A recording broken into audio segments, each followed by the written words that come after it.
Hello, and welcome back to another episode of Yvette Unplugged.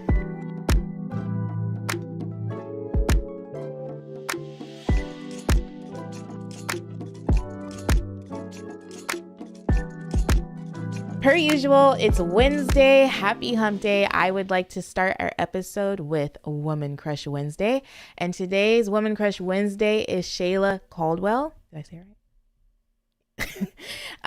She is known as Junk Drawer Mom on Instagram. I'm going to have her tell us why she chose that IG handle. But she is married to a pastor and she is a mother of 4 beautiful children. She homeschools, she blogs, she vlogs, she does all the things. And the cool thing about today's episode is we have her here with us live. Yay! So Shayla is our first guest of 2021, which I'm super excited about. Basically, Shayla is someone that I've had a crush on for, I don't know. I think you reached out to me, right? Because there was this influencer summit. Is that the name of it? Influencer summit or something that I attended one year, and then the following year she was wanting to attend it, and she was like, hey, is this worth my time? Did you feel like it was worth your time? It was good. Okay. No, I don't know. But anyways, and she was like, okay, I'm going to try it. And she came out here to California because it's in California. And then we got to have dinner together one night, which was super cool. Got to know her. And I just kind of fell in love with her. I feel like we are kindred spirits, and I wish she lived in California. But, we're going to get to that. Whatever. Actually, I don't know if I wish she lived in California. It's expensive here. But anyway, we are going to let Shayla introduce herself to you guys and let us know a little bit about her as well. So go ahead. Take it away. Well, hello, everybody. Like Yvette said, my name is Shayla. Thank you so much for having me here with you. I appreciate it. I have 4 children, and it's a lot, if I'm honest, but we are making it through every single day. So yeah, anything else you want me to? Okay, so the fun thing about Shayla, she doesn't just have 4 children. She has 3 boys and a girl, right? Yeah. Is your girl your youngest?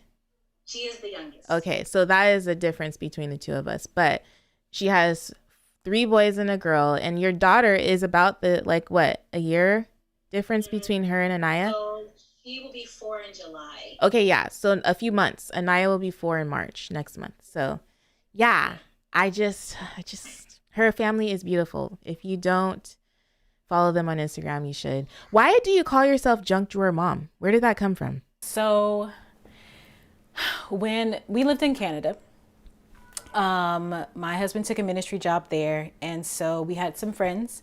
We went over to their house for dinner, and I had just had Nathaniel, who's my 3rd. He was like a baby. And our friends had 4 kids, and they were like home designers. And so they lived in their show home. Everything was white. It was beautiful. It was pristine. I was like, man, this is so nice. Like, how do you keep this thing clean with 4 small children? And so she started telling me this story where, like, when they have people come to see the show home, they're supposed to get like 24 hours notice. And, this particular instance, I think they only got like an hour of notice time. And so the people came over, the ladies like touring the house. She's like, oh, wow, this is so beautiful. Can I like look around your kitchen? And so she's like, sure, go ahead. And she like opens a drawer and like a cabinet, and everything fell out. And she was like mortified. She's like, oh my gosh, I'm so embarrassed or whatever. And so we laughed about it. And then that night, I'm sitting up. It was like 2:00 in the morning. I'm nursing Nathaniel because he was like maybe 2 months at the time. And I was like, man, we all have that area in our life that's like really embarrassing. And it's like a junk drawer. Like everybody has a junk drawer. Everybody has the one cabinet or the one drawer where they keep all their crap. They don't want anybody to see, and nobody talks about it, but it's there,? And so like, even with motherhood and just feeling a lot of feelings being in Canada, like we were away from family and just not all the moms up there. They were just not all the way transparent, and I'm like struggling. And so the more that I talk to other women, I realize like y'all are going through the same thing as me. So it was all of those ideas, that kind of came together, and I was like, I'm a junk drawer. I have a junk drawer, and I feel like I need to talk about these things and like help to normalize the experiences that we go through as women and as moms. And I really feel like it was an idea that, God gave me. It started out like, yeah, I want to talk about this stuff and, let my family know who's thousands of miles away, like what's happening. Because I started out vlogging, and actually your husband was one of the people that inspired me to start my YouTube channel in the first place. But yeah, it started out as that, and now it's morphed into like a whole thing. And so I'm on the journey of still discovering what that is, but like really excited to see, my platform growing and able to like reach all these women who have reached out to me and saying like, thank you so much, because I thought I was the only one. So that's where the idea came from. I love that. I feel like that is probably one of the reasons that I love you so much, is because you keep it real. You tell us what's happening in your life and you just keep it real. Like, and that actually goes to you guys out there watching, listening. The reason why I wanted Shayla on the show today is because recently she shared an article that she wrote, and I was like, heck yeah. Like this, let's talk about this. And so the title of the article that she wrote is How to Stop Being a Perfect Mom Syndrome. And in the article, she kind of talks about her experience of striving to be this perfect mom. And then she kind of shares how she overcame that experience, or that desire to be the perfect mom. And she gave us 5 steps to avoid the perfect mom syndrome, I guess. But I want to talk about like this whole idea of like, it's just me, like we feel like I'm the only one who is struggling with these thoughts or these feelings. I'm the only one who feels like I can't handle raising 4 kids. And sometimes personally for myself, I sometimes find myself feeling guilty for even having all the kids. You know what I mean? Where it's like, I want them and I love them, but why do I feel all of this like stress and wellness? Like, it's like I caused it upon myself. You know what I mean? I don't know if that makes sense at all, but do you ever experience that? Oh, all the time. Absolutely. 100% of the time. No, I think there's a very interesting dynamic that we as moms go through specifically. Like, I think women go through it, but like once you start having children, you see this beautiful soul, that you've been blessed to give life to, or to adopt, or wherever your kid came from, and then it's like all of a sudden you have all of these looming thoughts and pressures that's like, how am I don't know what to do. I don't know what to do. And you look and you see in Instagram world or YouTube world or Facebook, or even like looking at my friends who had children. And I'm like, you're a way better parent than I am. Yeah. How can I call myself a good mom when I know what I think? When I know the things that I struggle with, when I know how much I yell at my kids, or, whatever the case. So I think like, we've got to do a better job of keeping in mind that we're really just all the same. Yeah. You know what's interesting about what you just said is that you're like, you said a comment about, okay, let me just do this disclaimer. For those of you listening, you might hear my children in the background. My husband's out of town. Shayla lives in Baltimore. So we are 3 hours apart. We had to make it work. It's like 9 o'clock her time and 6 o'clock my time. So anyways, if you hear the kids or if they come in, it's just going to happen. That's mom life. But one of the things you said is that, because what I'm trying to figure out is, where does this ideal of what a good mom looks like, right? And the one thing that we don't have access to is like your thoughts or my thoughts, right? And so in my mind, I'm like, if I were a good mom, I would not be thinking these things. You know what I mean? And so it's like, well, I picture Susie Sue as a good mom. How do I know she's not thinking the same thoughts? You know what I mean? So I feel like that is another thing, is like we have the highlight reel on Instagram, or we have what people allow us to see in our interactions, but we don't even know the inner workings of what they're battling against in their mind. And one of the things I also wanted to talk about is like, talk to me about your mom, right? Because I feel like that is our first example of motherhood. Do you think that the way your mom mothered you influenced your idea of what like a mom should look like? Like, do you like what you should measure up to? Yes. So I actually was, in my younger years, primarily raised by my dad. And so pretty much my mom, she worked like a IT corporate job. And so she worked long hours. She worked really hard to get to where, she is today. And so my dad worked nights. And so he was the one that would like get us ready for school. He would pick us up for school. He would make us dinner and all the things. And so I actually didn't develop, I mean, me and my mom had a relationship, but we didn't really hit like a good groove until I had kids. And so I think that there was, I wanted to do everything different. Like when I think about what I thought when I was pregnant with Josiah, who's my oldest, it was, I want to have a better relationship with my kids while they're young than I did with my mom.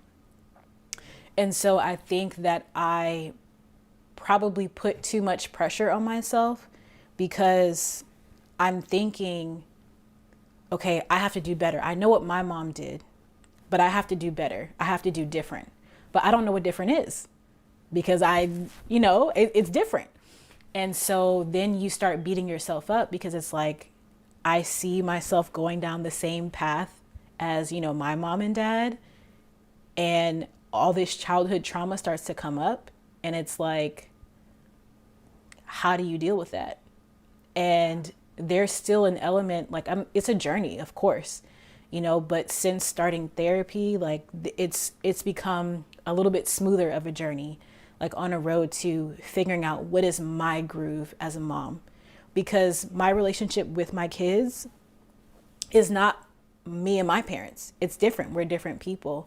And so trying to find my own way has been really key. And I think it comes with just being transparent and having conversations with my kids and being like, I don't know what I'm doing. And you'd be surprised, like, Josiah's 8.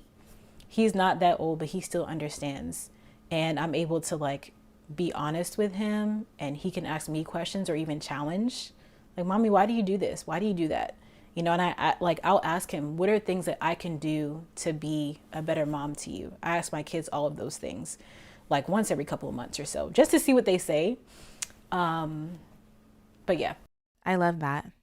I love the fact that like it seems like you desire transparency from other moms, and you expect transparency from yourself, but you also would like transparency between you and your children to like make you a better mom. It's interesting because I didn't even think about this until you said what you said about how your dad mostly raised you. But do you feel like your dad also informed the type of mom you wanted to be, or that you are currently? Like, in what ways has he impacted your mothering? I notice a lot of my parenting, what's the right word? A lot of my habits are very similar to his parenting style. And some of those things are good and some of them are not. Let's just keep it real. Some of them are good and some of them are not. And, again, it wasn't until recently, 6 months ago, that I had this whole long conversation with my dad about the way that we were brought up. So I think there are so many layers to parenting, and of course your relationship with your own parents or whoever raised you has like a huge part to play in how you parent your own children.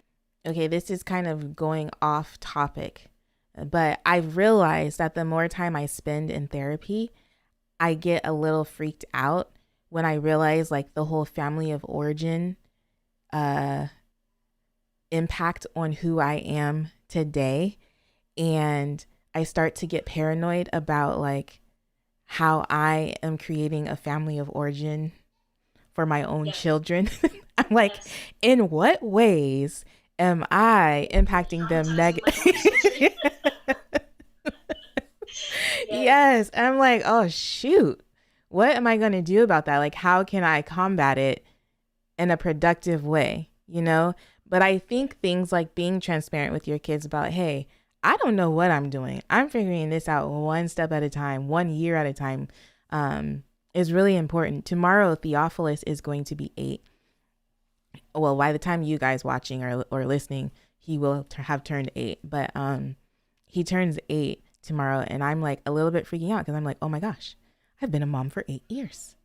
And it's crazy because it's like there's like this, like, you think you kind of got it figured out. You think you got a rhythm, and then they grow another year older and you're like, wait, what the crap is this? Like, what are we dealing with right now? You know what I mean?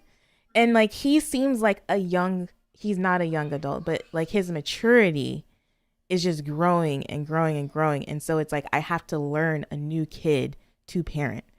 And it allows me to have a lot of grace with the way that my parents, you know, work through parenting me, because it's like they were constantly being like, what is that? Is it India Ari? She has a song that says the only thing constant is change.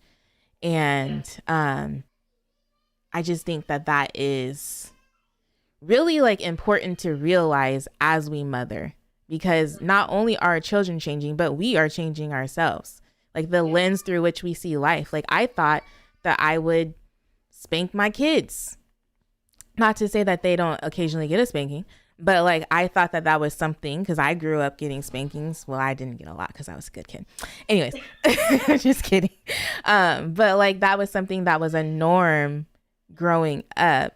And then to kind of like start to see things a little differently in this, and just I don't know, the way that I've seen a lot of things in life, the books that I've read, the things that I've heard about like the heart and all the different things, I feel like are impacting the way that I view discipline with my children.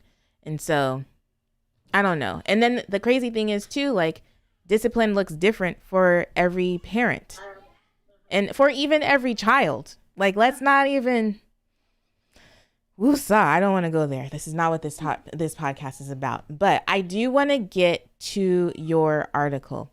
So you kind of share a little bit about your experience. And ladies and gentlemen, or ladies, probably, for those of you guys listening, we are going to try to find a link to Shayla's article. And if we can't find a link, then maybe Shayla will post it on her own blog. Yeah, I can.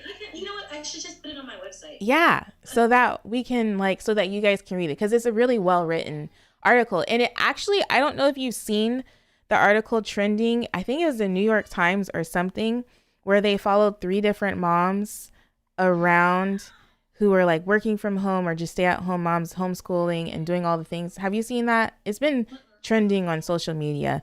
But when I was rereading your article today, it kind of was reminding me of that, like how we as moms and just we as parents, we carry so much weight. But I'm specifically talking about us as moms these days because of all the things that we have to be responsible for or to carry or think about.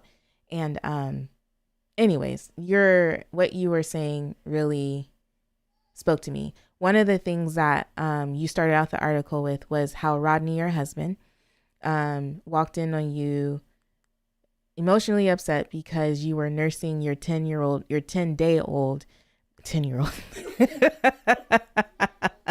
You were nursing your 10-day-old baby and you were having a hard time and you were beating yourself up about it.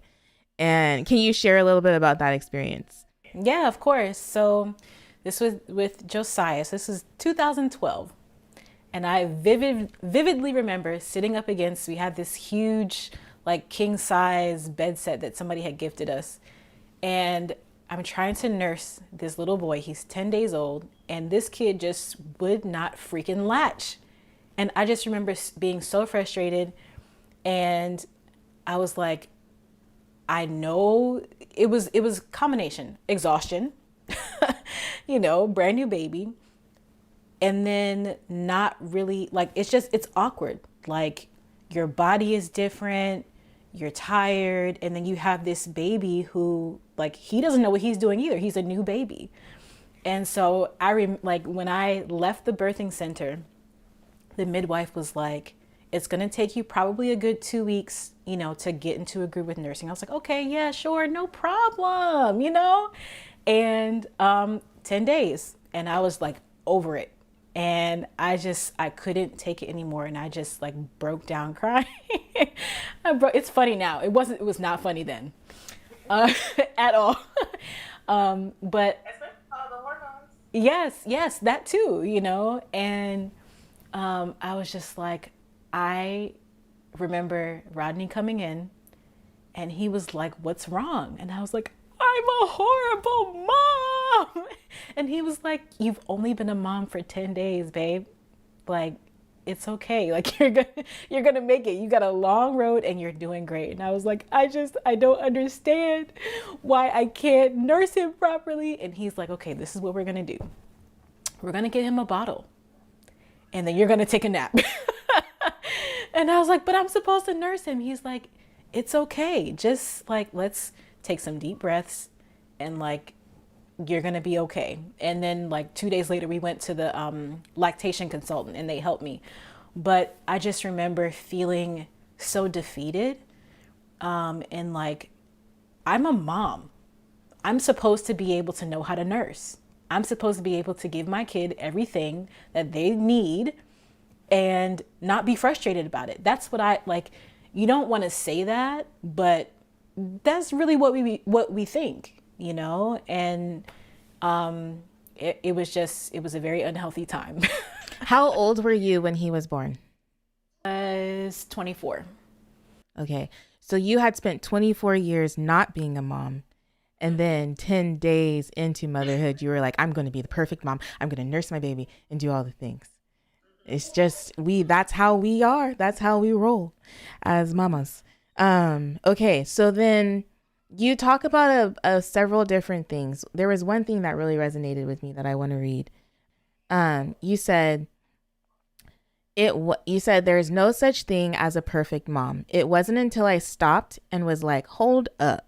I can't be the only one out here feeling like this. That's when I started asking questions. What I found out surprised me. Call me naive, but I didn't know that the very women I idealized were struggling with the same things. I didn't know that they would go into the bathroom and cry for a few minutes to release all their pent-up frustration. I didn't know that they secretly envy their spouses because they get to freely come and go without having to worry about what to do with the baby. I can't tell you the number of times I've run into moms that I think are knocking it out of the park and they are still so crushed by the weight of trying to obtain the ideal form of motherhood. Y'all, I'm not going to go out there and check on my kids. I know you probably think I'm neglecting them, but if something's really wrong, they will come in here. I know y'all heard that scream. Sorry. Anyways, that paragraph right there, it resonated with me so much so the part right here, and I'm sorry if my husband is listening to this, but the part where you secretly envy your spouse because they get to freely come and go without having to worry about what to do with a baby. My husband just left out of town, right? He didn't have to be concerned about who's going to eat what, who's going to take care of what, he didn't have to be concerned about nothing about packing his bags and getting on that airplane. But me, I'm about to go away And I got to plan meals. I got to get the homeschool lessons ready. I got to have childcare lined up. You know what I'm saying? I was like, oh yes, girl, you preaching. One of the things for me that I feel like I'm having trouble with right now is, well, okay. I feel like we as moms, at least me, I'm just going to talk from my own experience. Lately, I have been feeling the weight of it all. I've been feeling like I'm carrying so much. I have to think about so much. I have to do so much. There's just a lot of things that I'm responsible for, right? And then I think about my husband. I'm like, he's a CEO. He's got to think about this and paying up everybody's like wages and this, that, and the other. And so sometimes I like push the weight that I'm carrying aside because I'm like, he's got a lot on his plate too, right? So like it seems like, I think my husband actually said this to me. He said, it seems like we're in a competition to see who's carrying the most weight, right? And I don't know. I don't know why I'm bringing that up here, but that paragraph, when I read it, I was like, yeah. I was like recently, and I think I've talked about it on the How Married Are You podcast, but recently, Glenn accused me of being jealous of him. And I was like, most definitely. I was like, initially in the context of what he said, accused me of being jealous. It was not the same context as how I was jealous. I was envious of the fact that he can kind of just come and go. And it appears as though he doesn't have to think about some of the things that I have to think about. But even like in the idea of a perfect mom, it seems like I should be able to handle it all. Like, it's okay. I got this. I'm supposed to have this. But at some point I'm like, no, I don't. I need help. Do you find it hard to ask for help? From my spouse or just in general? I think I was asking in general, but answer both. In general, to other people, no. From my spouse, yes. They didn't know what they're carrying. Exactly. Right? Yes. So we've had this conversation many, many times in this household. My husband and I have been married for almost 12 years. And things, obviously, once you start having kids, things change, responsibilities change, and even more so for a stay-at-home mom. Like, I didn't always stay at home. And so that had always been like what I wanted to do. And then once I became a stay-at-home mom, I was like, oh, wait, I don't know if this is really what I wanted, but it became this like, okay, well, now Rodney is working. I felt guilty about asking him to do stuff because I'm like, well, I'm at home. I should be taking care of this, and it's not just cooking, cleaning, homeschooling the kids, whatever. It's also it's the mental load and the emotional load of like having to discipline your kids all day long. Like, that's hard and exhausting. It's the mental load of having to think about, okay, like what you were saying, I have to still make them. If I want to go out, that means I need to make sure that childcare is provided, that meals are provided, that, a list, even for my husband, because he don't be knowing what to do. He don't be knowing what to do either sometimes. And I just be like, what? That's another story for another day. But yeah, so I think I feel guilty asking him because he works so hard, and I know that there's a pressure on him for the family, but it's a different kind of pressure. Like, he's thinking, well, I need to provide for the family. I need to be the spiritual guide for the family, and to, train my family and love my wife and like all these things. And so there's pressure on him too.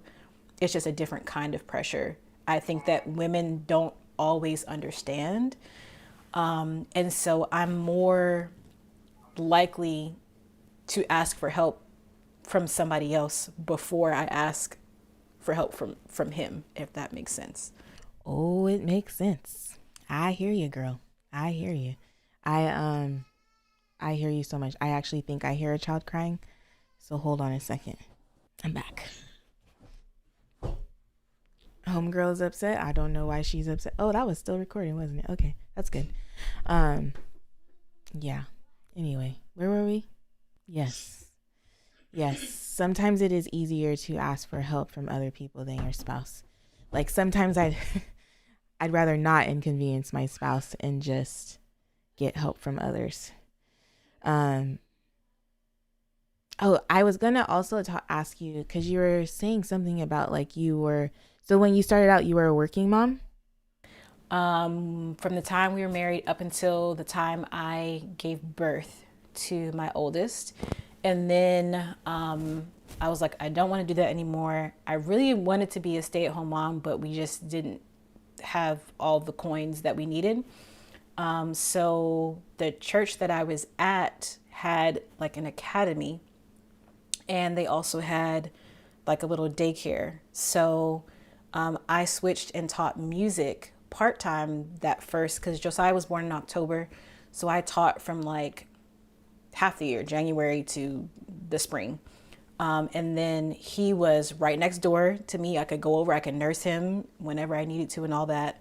And then I ended up going full time the following 2 years. And then we moved to Canada in 2015. So from 2012 to 2015, I was working. And then I've been a stay-at-home mom since 2015.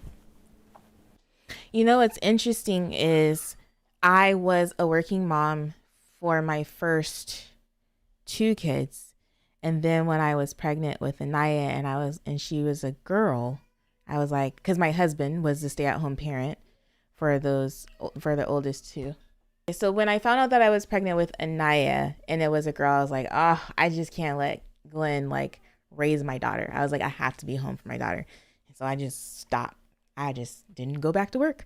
And in that last year of teaching, I actually was having this like internal battle, like watching Glenn at home. I was like, I can do it much better than you. Like, I can do it much better than you. And I was jealous of the time that he got to spend with the kids that I wasn't getting to spend with the kids. And then my daughter was like coming and I was like, yep, I'm coming home. And I think in my mind, and this is another thing, I think that during that time, most of my close girlfriends or most of the moms that I knew or was in community with were stay-at-home moms. And so in my mind, I was building this image that like, in order to be a better mom, I need to be at home with my kids. Even though I truly enjoyed my job, like I loved teaching. I still sometimes miss teaching. But my husband often when I was doing that was like, we're getting your leftovers. We're getting your leftovers. And so that was kind of ringing in my mind. And it was just a lot of an internal battle. But I think I had built this ideal of what it would look like for me to be home with the kids. And then I got home with the kids and I was like, this ain't nothing like what I thought it was. On Instagram, it looked like these moms just be having like little cutesy little times with their kids. But this is draining. Like this is exhausting. I would rather be in the classroom. You know what I'm saying? Absolutely. And I think that, and some days I still have those days. Some days I'm still like, I think I'd rather be in the classroom. But I still, that doesn't take away from the fact that I do enjoy where I'm at. You know what I mean? Like I'm exactly where I belong. And so anyway, I kind of want to get in. I really want to make sure because I don't want to take up too much more of your time. And plus my children are obviously losing it. But like I told you guys at the beginning of this episode that Shayla offered 5 ways to overcome perfect mom syndrome. And I'm going to list the syndrome and then I'm going to ask you to elaborate. I mean, not the syndrome, but the first step. And then I'm going to ask you to elaborate. So one of the ways that she talks about overcoming the perfect mom syndrome is first, she said, first of all, I had to be honest with myself. Talk to us about that. Yeah, so, wait, I'm sorry, can you repeat You said so. One of the ways that Shayla talked about overcoming perfect mom syndrome was the first. So first of five said that she needed to first of all become honest with herself. So can you elaborate on that a little bit? What do you mean? So, you, I think we all have these standards that we put on ourselves. So, for instance, I go onto Instagram one day and I see like, cause I follow, like, you can follow hashtags and stuff. So you follow like stay at home mom, those mom life, whatever. You see all the pretty pictures and it's like, oh, they're having so much fun. Oh, like they're so nice to their kids and yada yada. And I'm sitting over here like, that's not my kids. My kids be giving me a hard time. And so I think when I compare myself, I see I should be like that because they look happy.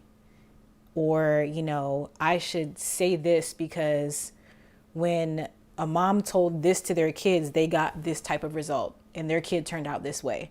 And I want my kids to be that way, And so I have crafted this whole like list in my mind of the things that I'm supposed to be doing. And you can't, it's impossible. We only see the highlights of what people allow us to see. Like you said, earlier, I can't go into your mind or to any other person's mind unless they tell me what they're thinking. And so all we can do is perceive. And so you have to be honest with yourself and just be like, look, this it's not it, and especially if you are a new mom or a young mom, don't fall into the trap. Be honest with yourself to say like, look, this is where I am now. I can make this a goal, but don't put the pressure on yourself to try to achieve all of these things in 2 weeks. Yeah. Or even in a moment. Yeah. Yeah. I like what you said about how sometimes, like, because on social media, we do share our experiences. We share, like, this is an incident that happened with my child, and this is how I addressed it.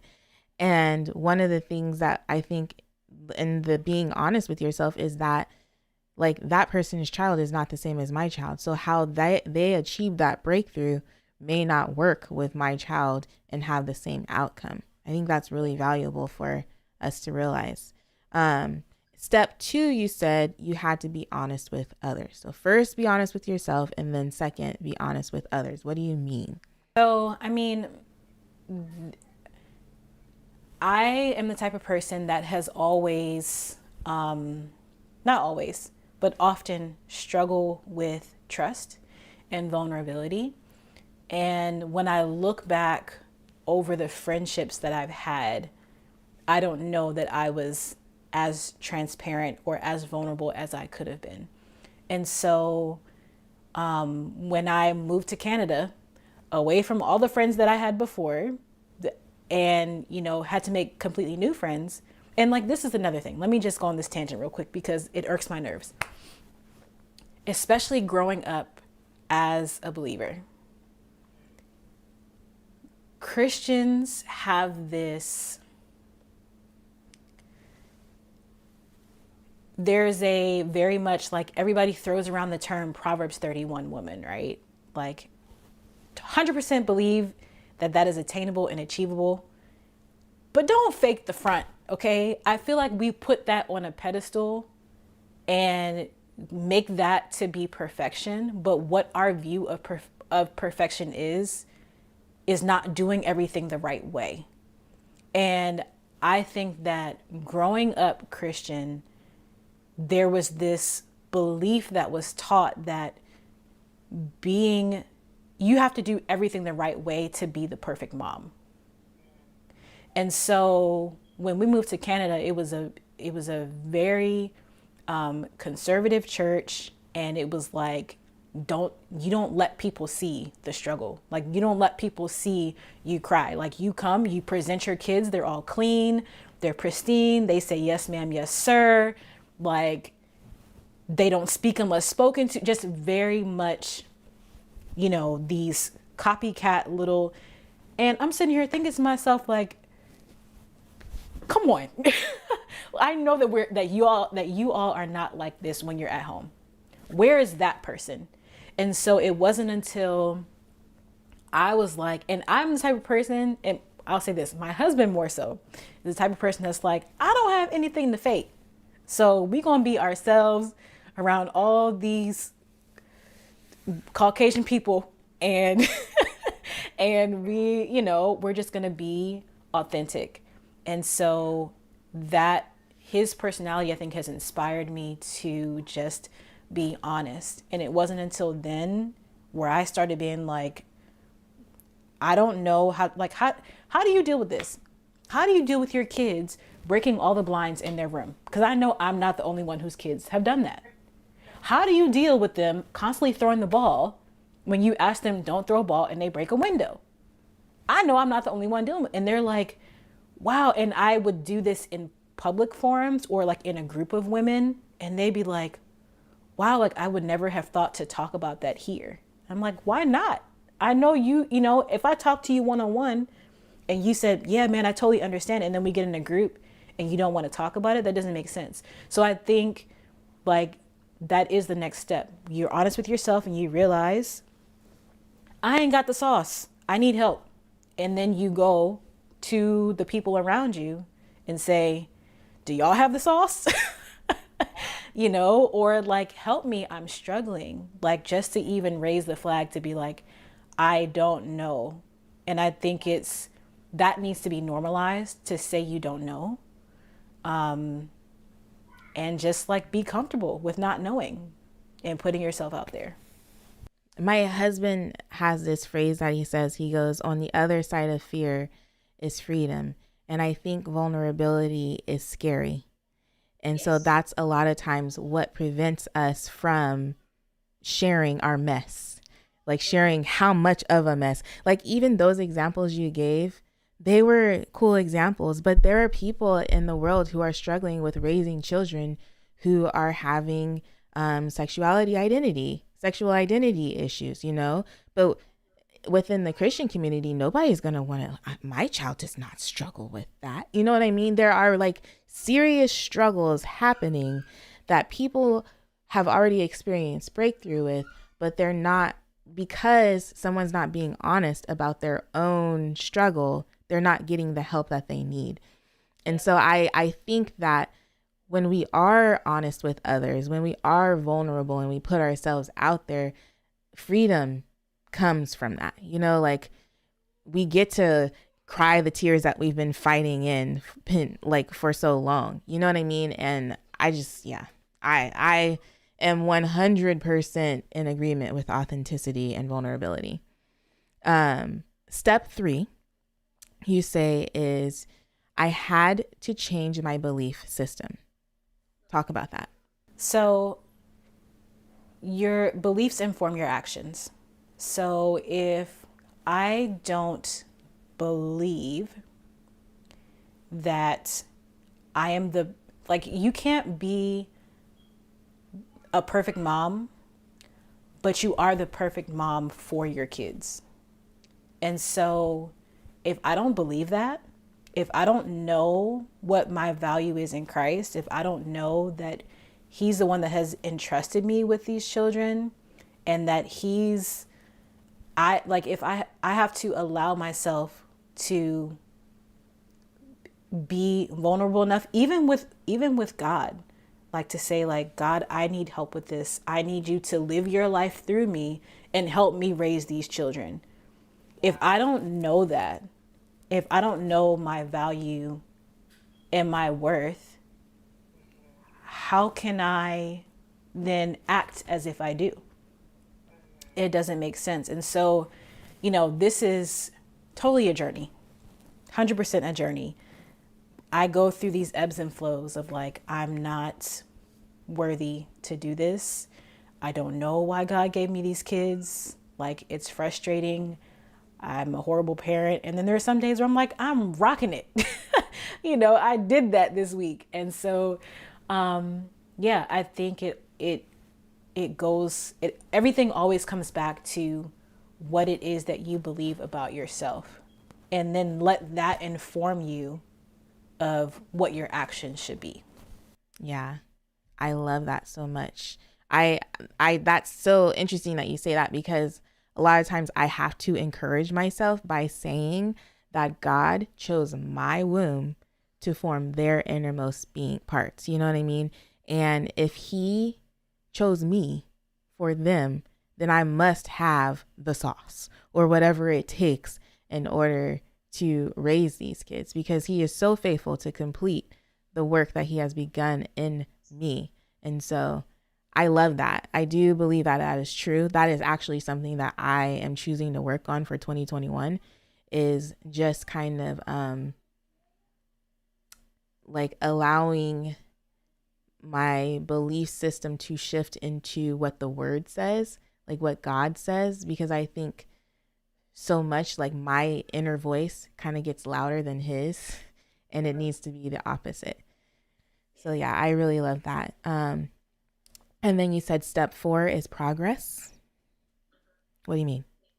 Elaborate. Progress, not perfection. And I think, as long as, for sure, like it all goes back to the beginning, right? If you are honest with yourself, then like you're aware. That's the first step, is like awareness. Okay, I know that I'm lacking in this area. I've talked to people about it. I've talked to God about it. And then let me see what I know to be true about myself. Let me see what God says about this area, or how I'm supposed to tackle this. And then take your steps towards achieving that goal. So like, for instance, I'll give you an example. I yell at my children more than I would like to. And it has been a struggle since the children were young. And I know that that's an area that I can improve in. And I've talked to people about it. I've talked to God about it. And I've even like created an affirmation for myself to say, like, I will uplift my children with my words and not tear them down. And I say that every single day. And it makes me that much more mindful of like, okay, let me just take a deep breath, count to 5, like Daniel Tiger would take a deep breath and count to 4. But, to just breathe. And, even if I've done this before, I promise you, I've done this before. I will go to my room and I will go to my pillow and I will scream in my pillow I would just say, God, I need your help. And I've yelled that at the children before. Like, God, you need to help me right now. Because like, I don't know, and to me that is progress. Because whereas once before I would have flipped out, like I'm now asking God for help. I'm now mindful of saying like, I don't know what to do. And it's just a little step, but things do get better over time.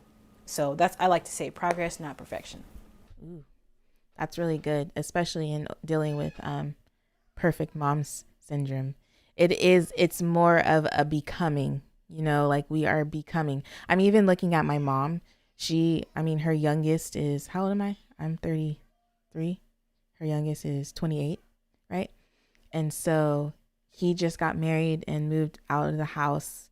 And so I'm looking at her and how she is mothering, but like she's still becoming a good mom. You know what I mean? Because she's in a different season. She has raised her children into adults, but there's still an element of mothering that needs to take place. Like I still need my mama, and her sons still need her as mama. And so it's interesting to kind of watch how that becoming, that blossoming is still, that progression, as you would call it, is still happening after parenting for 36 years. You know what I mean? Yeah. You call step 5, the final step in your ways to overcome it, is repeat. Yep. So one day at a time, like take the time to be present to be in the moment with your kids. And here's the thing, like, I just remember therapy is so helpful. If you have not gone to, I'm gonna look right in the camera. If you have not gone to therapy, please try therapy. I will say that I discovered that I had this like anxiety about this, right? Like being the perfect mom, like being so concerned, like, are my kids gonna hate me when they grow up? You know, or are they gonna regret, or are they going to what's the right word? Resent me for how I parented them. And it was like, I don't want them to feel that way, and I don't want to feel that way about them, like, because I thought that being a stay-at-home mom was going to be different. I don't want to grow up thinking I don't want to get older and think like I wasted all those years. And I know I'm not going to think that, but you know you have those thoughts, right? But it freed me when I realized, like, this is a journey, and I needed to be, like, more than anything, your kids need you to be present in the moment. So no matter how many mistakes you make in the day, or all the things that you may think that you do wrong, are you present with your children? Are you making the most of your days? And, you know, I would venture to say, like, if I look back over the last 8 years that I've been a parent, that they would say that they love me and that they appreciate me. And I can say the same for them, that I love and appreciate them. And so when you have to kind of like look at the grand scheme of things, like, everybody's probably going to end up in therapy at some point or another. So don't be too concerned about like traumatizing your kids. They going to work it out. Pause there, because I really want to say that I don't think therapy is a bad thing. Whether you are healthy or unhealthy, I still think therapy is beneficial, and it's not necessarily a sign of failure that you ended up in therapy. I think that is an excellent place to be. Okay, sorry, keep going.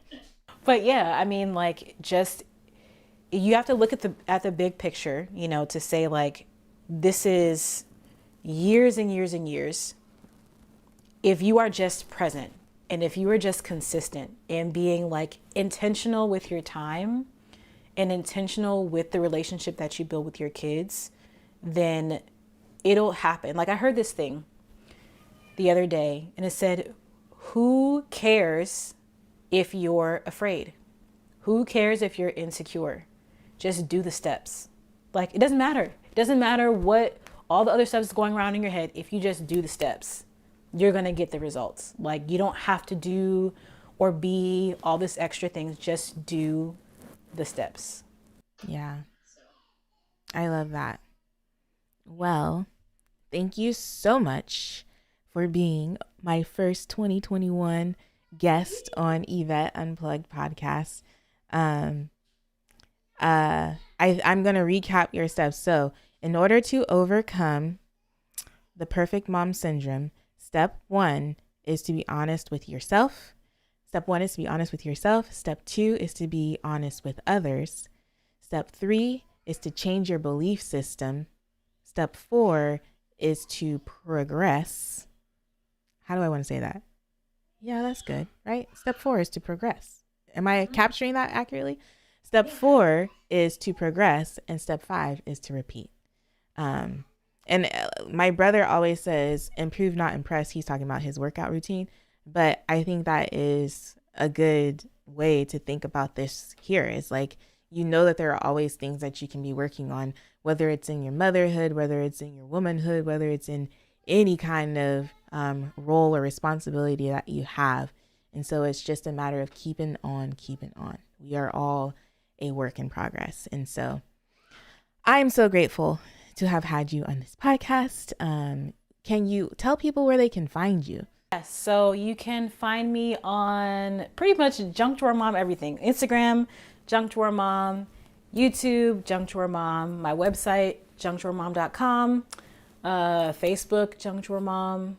I don't have a TikTok because, you know, but yeah. And I like to use the hashtag, I'll just plug this. I like to use the hashtag hiding is overrated because, and I don't even know where I got that from, but I just feel like it is the truth. You know, we try to hide away all these little things. And that, like, it's overrated. Like, let's get over ourselves. Let's, you know, look insecurity and fear in the face and say, like, I'm not doing this anymore with you. And just be our be our truest authentic selves. Yeah, so you can find me. I always use the hashtag hiding is overrated in all my posts. So I've actually noticed that. I love it. I love it a lot. And I saw that you just posted something with your husband. I'm excited to start seeing more of that dynamic out there. I always love it when people talk about marriage and relationships, because I don't know, I just feel like we need more of it, you know, especially, and no diss to any other love, but especially Black love. I love to see that on the internet. And so anyways, my children are losing it. I gotta get to them. It is bedtime. It's 7:03 and they go to bed at 7. So Shayla, thank you so much for taking the time. I know you're probably tired. You are a stay-at-home mom. You just had all the things happening and you are here with me. You are so appreciated. And I look forward to you moving to California. I'm trying to get out there for a visit this year, 2021. So all right. So you know we have to have a date again. All right. Oh yes, absolutely. Okay. I love it. All right. Thank you so much for having me. Well, guys, I hope you enjoyed Shayla as much as I did. I am so excited to get more women on this podcast, and even some men maybe in the future on this podcast, to glean wisdom from and insight from, and just to hear their story. And I think the most valuable thing is to just know that you are not alone. I am not alone in some of the things that I think through, struggle through, grow through, all the things. And so as I close this podcast, I would like to leave you guys with I typically like to leave you with some encouragement. I don't know if you're going to find this encouraging or not, but it is a quote that provokes thought and reflection. And so I'm going to leave you with it. It is a quote from Ashley Hetherington, and it reads, "I dare you to take off the mask of perfection and show up as you are. Feel the freedom, the relief, the lightness, because when we are real, that's when we actually heal, and those around us just might heal too." I think this quote perfectly sums up the 5 ways that Shayla suggests that we overcome perfect mom syndrome. And I know we talked a lot about motherhood, but I think perfection, or even just creating standards in our mind of what we should be like, or who we should become or be like, or whatever, I think that it carries over into all different roles and all different walks of life. And so again, I'm going to read this quote and then I will leave you guys for the day. "I dare you to take off the mask of perfection and show up as you are. Feel the freedom, the relief, the lightness, because when we are real, that's when we actually heal, and those around us just might heal too." All right, y'all. Happy hump day. Thank you so much for listening, and I'll see you next week on Yvette Unplugged.